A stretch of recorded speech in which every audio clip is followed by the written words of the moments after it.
کون سے اسباب تھے کہ جن کی وجہ سے امام علیہ السلام ہم سے غائب ہو گئے؟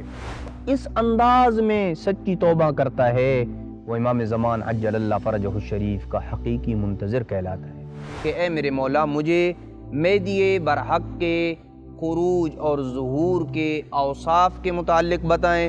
وہ علماء جو لوگوں کو معرفت امام زمان عجل اللہ فرجہ الشریف کے رستے بتانے والے ہیں کہ یعنی اگر آپ امام زمان عجل اللہ فرجہ الشریف کا انتظار حقیقی کر رہے ہیں تو آپ عابد ہیں کہ ظہور کی پانچویں علامت قتل نفس زکیہ ہے۔ یہ وہ شخص ہے غیبت کبریٰ میں یہ ہماری ذمہ داریوں میں سے ایک ذمہ داری ہے کہ ہم باقاعدگی سے اور پابندی سے خمس ادا کریں۔